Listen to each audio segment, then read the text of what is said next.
Okay, hello, welcome to my YouTube channel. Apologies, first of all, I don't have a great microphone, I don't have a great camera, I don't have a great haircut. If you want to do anything about all of those things, then please subscribe, please like, please comment on my channel and this video in particular, and we'll see whether we can raise some funds to deal with all those issues. Now, I'm going to look at historical and political documents, current affairs, and one of the things I'm going to look at today is the Epstein files. And I'm going to home in on one particular document. It's probably a document you're familiar with already. It's the 2019 FBI interview with PBPD, that's Palm Beach Police Department, Police Chief Michael Reiter. Now, this is basically Reiter explaining that explaining his investigation into Epstein around 2005 to 2007. He's very keen to get justice brought to against Epstein. He's basically one of the good guys. And I'm going to home in on the bit which you've probably heard about, the bit about Donald Trump. And I'm going to offer my interpretation on that. This is just my opinions. Hopefully, you'll get some value out of it. And please feel free to give your own opinions in the comments below. Now, here's what he says. I'll read to you what he says first of all. This is what he's reported to have said. Palm Beach Country Club is a Jewish country club. A lot of wealthy people are there and they flock together. Mar-a-Lago is a mixture of everyone. Donald Trump told Reiter that he threw Epstein out of his club. Trump called the PBPD to tell him, thank goodness you are stopping him. Everyone has known what he's doing. Trump told him people in New York knew Epstein was disgusting. Trump said Maxwell was Epstein's operative. She is evil. And to focus on her. Trump told Reiter that he was around Epstein once when teenagers were present, and Trump got the hell out of there. Trump was one of the very first people to call when people found out that they were investigating Epstein. Now, how should we interpret this? I see MAGA people taking a victory lap and saying, "Oh, this shows that Trump was." It was Trump that opened up the case. It was Trump that blew the whistle on the case. Trump was informing the authorities all along, and he was a bit of a hero undermining Epstein. Now, I don't think we should give much credibility to that. It wasn't Trump that opened up the case. The investigation into Epstein didn't start because of any denunciation from Trump. It started because in a 14-year-old girl in Florida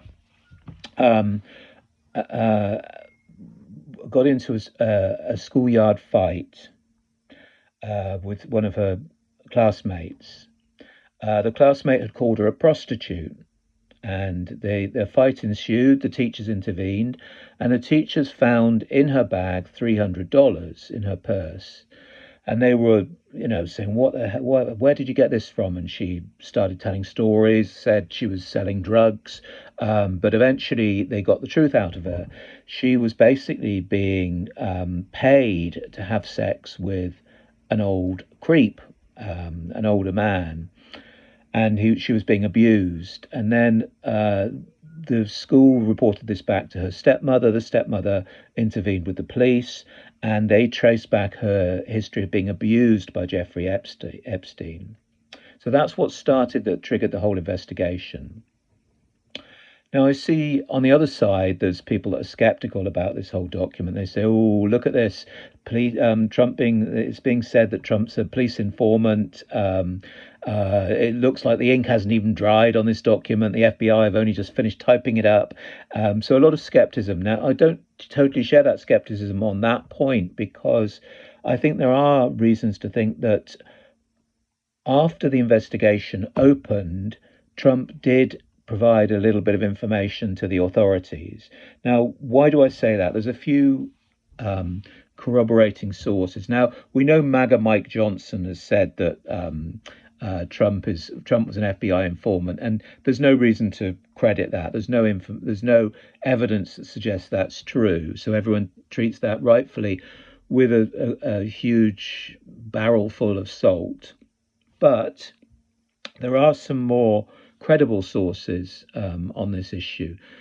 Now, Brad Edwards was the attorney for some of the Epstein victims, and he said in a 2009 interview, a video interview, that he had been contacted once they started their investigations. He had been contacted by Trump, and that Trump had provided them with some information.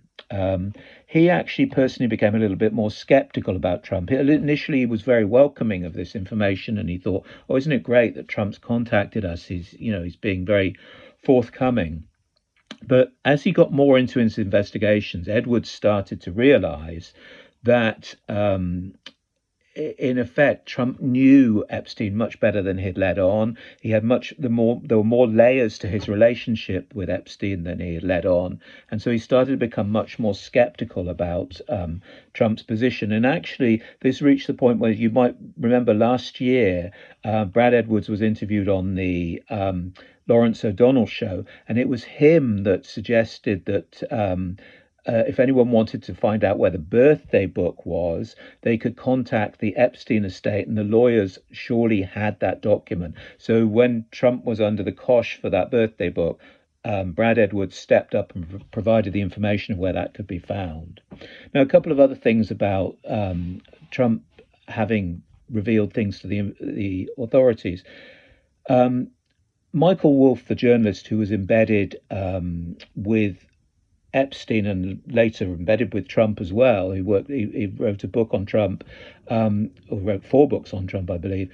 But he worked a lot with Epstein and interviewed Epstein. Epstein was looking for him to become his biographer.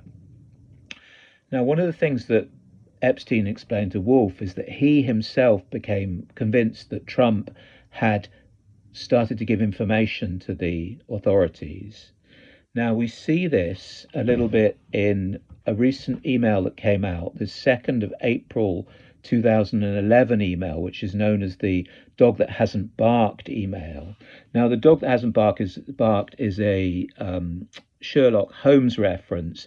It's basically Sherlock Holmes is investigating a case, and he becomes suspicious of someone because the dog didn't bark when they saw this person, and therefore the person must have been known to them.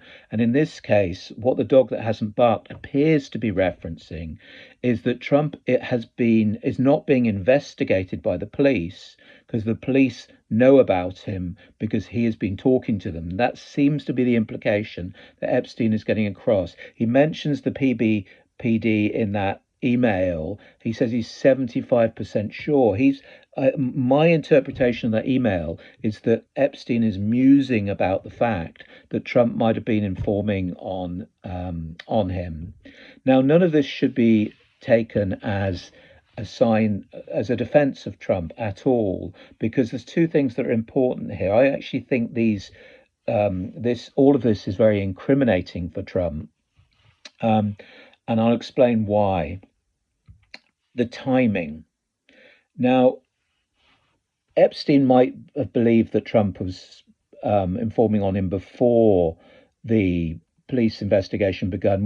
There's no evidence to suggest that. I've already explained that police investigation comes about because of that 14-year-old girl. What we know, however, from Michael Reiter's account is that Trump only contacted him once the police investigation was underway. So that suggests to me that this isn't whistleblowing. This is basically trying to get ahead of an ongoing police investigation. It's a classic tactic for someone trying to limit their own exposure. Basically, you present yourself as a cooperating witness, and that allows you to allows suspicion to avoid falling onto you. So that's the first important point, the timing. He only contacts the police once the investigation is underway. The other thing it reveals, and this is why I think it's particularly damaging for Trump, is it reveals his knowledge. He says in that interview in that call to Reiter, he basically says, first of all, there's a rumor. Everyone knows about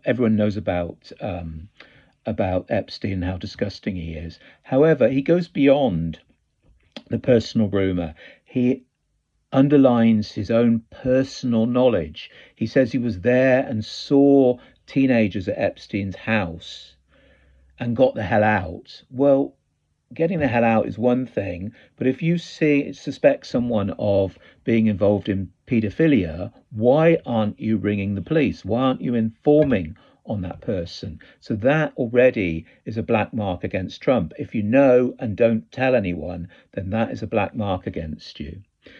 The other thing is about his knowledge seems to be very intimate. He doesn't just know what the public rumor is that Epstein is disgusting. He also understands that Maxwell is central to this whole operation. He says, focus on Maxwell. She is evil. He's making her out to be pivotal. Now that goes beyond what people might know about Epstein being disgusting. This suggests someone that is intimately associated with this operation, that knows what's going on. So all of this suggests to me that Trump has a large degree of knowledge of what is happening in Epstein's world, and this is all knowledge that he hasn't reported to the police. So for me, this document is not something which is mitigating for Trump. I see it more as incriminating. I see it as something which actually puts him in a bad light. Thanks very much for watching the video. Please subscribe, please like it, please comment. Thank you.